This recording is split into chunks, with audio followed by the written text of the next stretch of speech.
Hello दोस्तों, अस्सलाम वालेकुम। क्या हाल है, कैसे हैं आप सब लोग? उम्मीद करती हूँ कि आप सब लोग खैर आफियत के साथ होंगे। तो सबको मेरा बहुत सारा सलाम और ढेर सारे ईद की खुशियों के साथ और ईद की मुबारकबादें। तो स्विट्ज़रलैंड में हमारी ईद किस तरह गुजरती है और ईद में हम किस तरह इंजॉयमेंट करते हैं, ईद का पहला दिन हमारा कहाँ और किस तरह से गुजरता है, तो ये सब मैं आप लोगों के साथ शेयर करती हूँ। यहाँ पर ईद का पहला दिन पूरे स्विट्ज़रलैंड के जितने भी मुसलमान एक साथ इकट्ठा होकर स्विट्ज़रलैंड की खूबसूरत सी वादियों में ईद गुजारते हैं।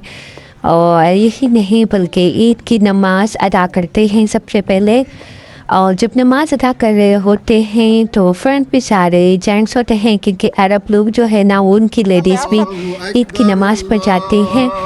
और ये देख रहे हैं आप लोग फ्रंट पे सारे अरब मुस्लिम जो हमारे कम्युनिटी है मुसलमानों की वो है, और बैक पे लेडीज़ के लिए अलग है। तो यहाँ पर ये जमात खड़ी होती है, नमाज होती है, फिर उसके बाद ये फेस्टिवल शुरू हो जाता है।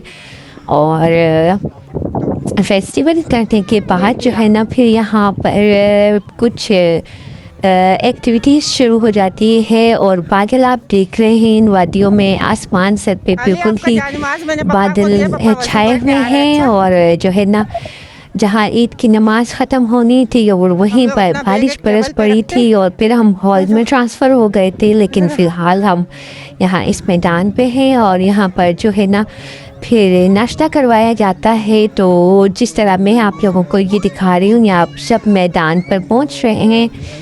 स्टेडियम है बहुत बड़ा सा, और यहाँ पर जो है ना टेबल सारे और चेयर्स लगा दिए जाते हैं। और यहाँ पर फिर उसके बाद ईद की नमाज के बाद सारे लोग यहाँ पर आकर खूब इंजॉय कर रहे होते हैं। लेकिन चूँकि वेदर हर वक्त ही स्विट्ज़रलैंड का ख़राब रहता है, तो कभी हमें ईद यहाँ पर नसीब होती है तो कभी किसी हॉल के अंदर हम ईद मना लेते हैं। लेकिन बहरहाल बहुत मज़ा आता है ईद का।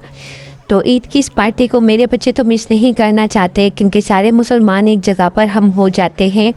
और यहाँ पर कुछ पाकिस्तानी होते हैं, ज़्यादातर अरब लोग होते हैं, और हमें ही पसंद है। देखो किस तरह ऊंचाई पे हम चढ़कर जा रहे हैं। और ये ऊपर जो है ना स्टेडियम है, और वहाँ पर हम ईद की नमाज़ पढ़ेंगे।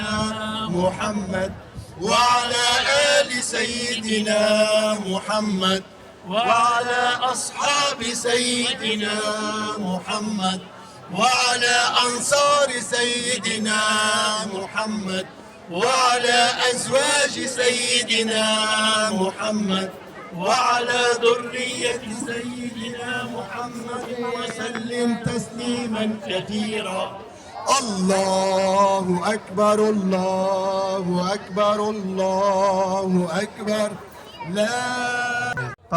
तो यहाँ पर खुतबे का बयान चल रहा है जो फ्रेंच लैंग्वेज में होता है, क्योंकि फ्रेंच लैंग्वेज के अंदर यहाँ पर सब लोगों फ्रेंच कांटोन यानी फ्रेंच सूबे में है हम यहाँ पर। तो फिर यहाँ पर फ्रेंच पे ही लाजमी तौर पे खुतबा दिया जाता है, तो ताकि बच्चे बड़े सब इस खुतबे को अच्छी तरीके से समझ सकें। जैसे कि हमारे यहाँ उर्दू में खुतबा दिया जाता है, तो यहाँ पर जो है ना फ्रेंच लोग भी समझते हैं। और यहाँ पर ज़ाहिर है हम सब पढ़े लिखे यहाँ पर हैं और एक ही लैंग्वेज को समझते हैं। जितने भी मुल्क के लोग यहाँ एक साथ होते हैं मुस्लिम, लेकिन उन सबको फ्रेंच आती है, तो इसलिए फ्रेंच में खुतबा दिया जाता है ताकि सब समझ।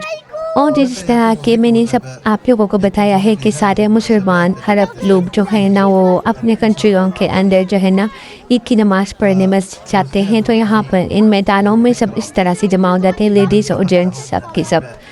तो ये देख सकते हैं एक माहौल बना हुआ है।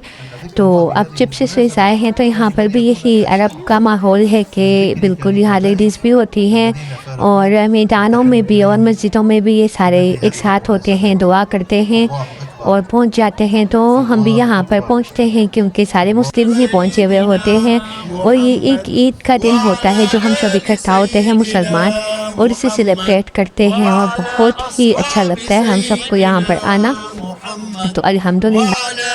तो जी मेरे और व्लॉग्स ये तो पार्ट 1 था। अब लिटिल पार्ट 1 के आते रहेंगे, आप लोग देखिएगा, पसंद कीजिएगा। आप सबके चैनल को पसंद करने का बहुत शुक्रिया। मेरी तरफ से अल्लाह हाफ़िज़ और ईद मुबारक।